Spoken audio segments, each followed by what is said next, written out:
Hey, what's going on, everybody? We are out here at Minnesota Memorial Park, just inside Manatee County. And I didn't really know how I wanted to title the video. Also, the name of the family is very strange for a southern guy like me to try to pronounce. So I'm going to say the Wallendas. I think that's how we're going to call it. If it's not right, let me know in the comments. That way, you know, at least it's right down there. So I didn't know how I was going to title the video, but it's a family that it's not just we're here to visit the whole family or most of them that is buried here, because there was so much tragedy, and it's an interesting story. So I thought I would come down here and record and show off and tell the story of like what happened. Like, as I was doing research, we're down here at Disney, and I was like, there's got to be some interesting, graves down here to do. So I thought, let me look this up, and I got to researching, and wow is all I can say. As I get into it, you'll understand why. So yeah, let me get this camera turned around.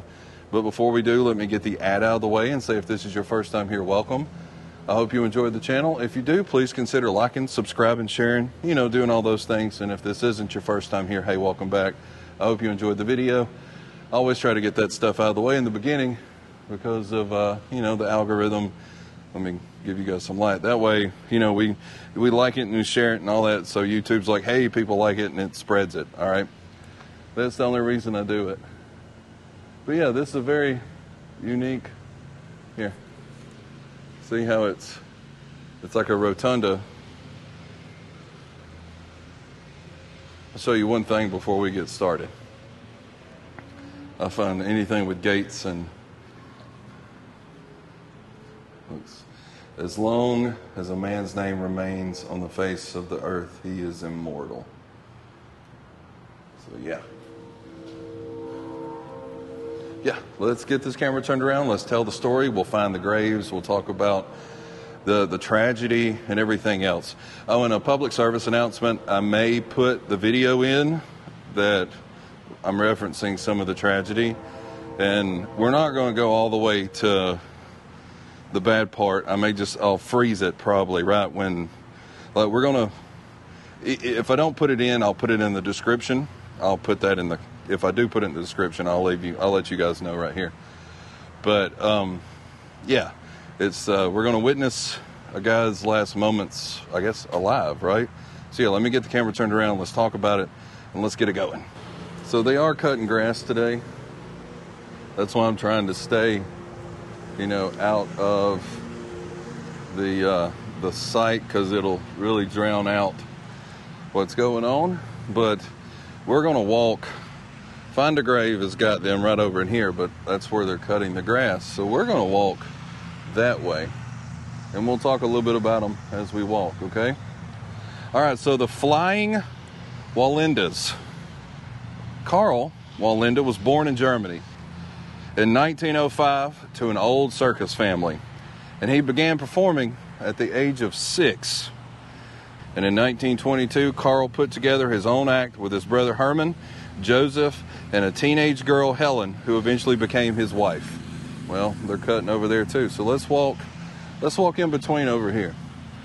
The act toured Europe for several years, and when John Ringling saw them perform in Cuba, he quickly hired them to perform at the Ringling Brothers and Barnum and Bailey Circus. And in 1928, they debuted at Madison Square Garden. The act performed without a net because it had been lost. So Karl developed some of their most impressive acts, such as the 7-person cheer pyramid, and they continued performing those acts until January the 30th of 1962, when, while performing at the Shrine Circus at Detroit State Fair Coliseum, the front man on the wire, Dieter, faltered and the pyramid collapsed. 3 men fell to the ground, killing Richard, Wallenda's son-in-law, a nephew, Dieter. Karl injured his pelvis, and his adopted son, Mario, was paralyzed from the waist down. Other tragedies included when Wallenda's sister-in-law, Yetta fell to her death in 1963, and his son-in-law, Richard, was killed in 72 after touching a live electric wire. Nonetheless, Carl decided to go on. He repeated the Pyramid Act in 63 and 77. Carl continued performing with a smaller group and doing solo acts. But on March 22nd, 1978, during a promotional walk in San Juan, Puerto Rico, Carl fell from the wire and he died. He was 73 years old.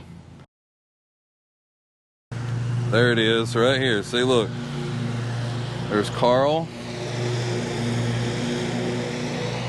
There's Helen.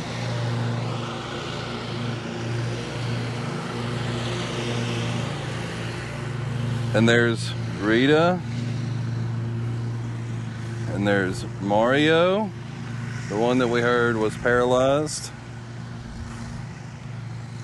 That's Velma. Nope. I think Virginia and Ernest. Yeah, so this is their, here's Dieter. Right here. See, there's Dieter.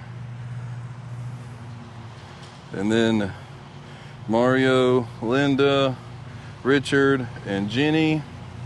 And there's Chico, his son.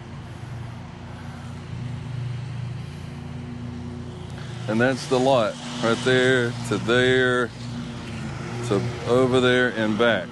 And right there. That's their lot right there. So yeah, we got an extra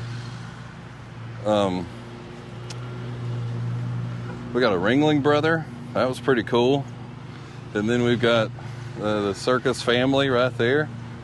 Man, how crazy is that family? Like everybody, I may end up having to talk the rest of this in the car because of the lawnmower, but how crazy is it that that family, pretty much like everybody died from circus performing because they performed without nets, and you know, they were literally death defying, right? Like you always hear that